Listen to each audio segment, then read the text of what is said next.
Slow breathing. Slow deep breath. Slow deep breath. Good. All you have to do is stop. Are you serious, dog?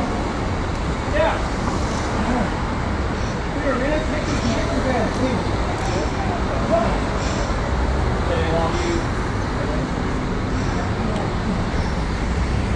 Is that your vehicle? That is my vehicle. Okay, can you please get in the vehicle and move?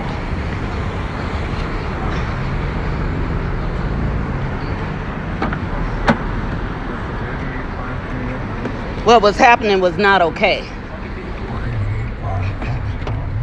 Sleeping Lady, 11 North Mountain Resort, nestled on the banks of Icicle Creek, offering 58 guest rooms and over 10,000 square feet of meeting space for business conferences, board meetings, or intimate retreat gatherings. Estimates and more information at sleepinglady.com.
I was just riding along, minding my own business, picking up for Uber.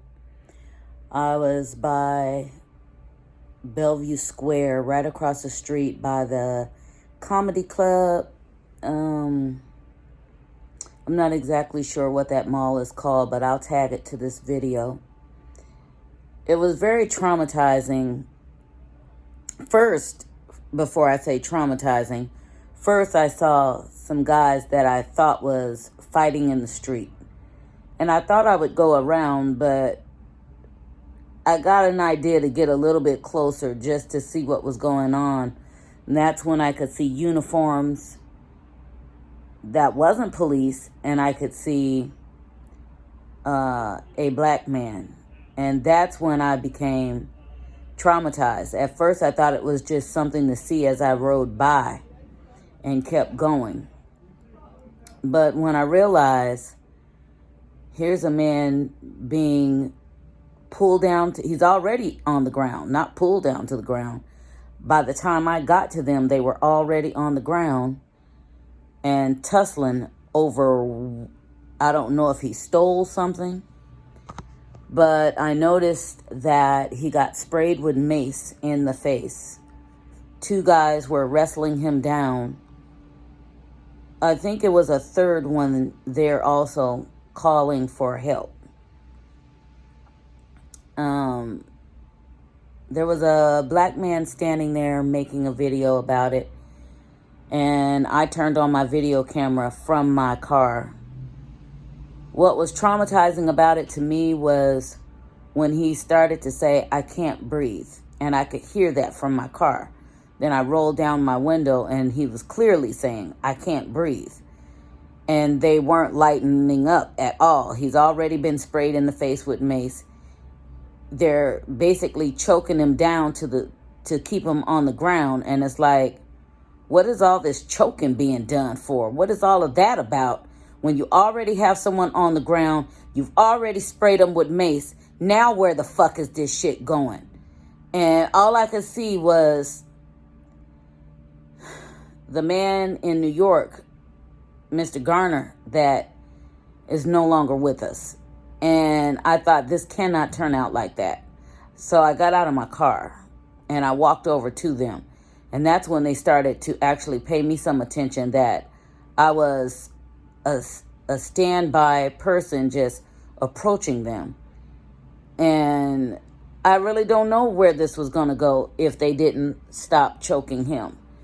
I don't know what I would have done, because I was really getting stressed out. I started breathing heavy, and I started to panic because I could not watch this man die. And the only thing I could think of was, do I get back in my car and run somebody over to put a stop to this? But then what happens to me? And I was just traumatized. Do I get involved in the fight and get down on the ground and pull somebody by their hair? But then what happens to me? And no matter what, I could not. Even if they towed my car off and took me to jail, I could not see that man dying on the street. I couldn't do that.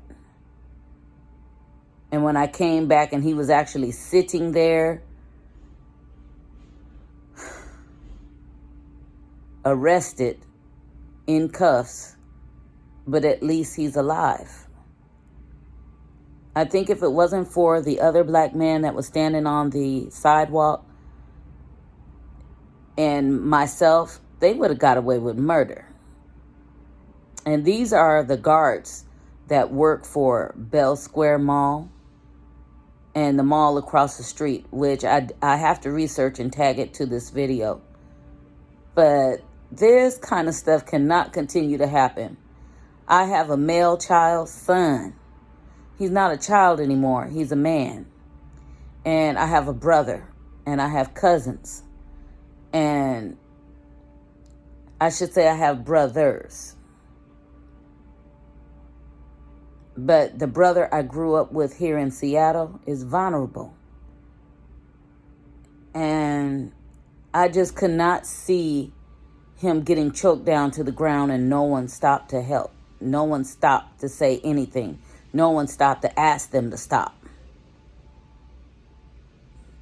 That would be the most traumatizing thing that I could ever experience, is that my brother killed by security guards or the police or some person that thinks it's okay to kill black people. No stuff is worth someone's life. No tangible item that can be replaced or they can use their insurance and buy another one is worth someone's life. I believe those guys took that situation too far.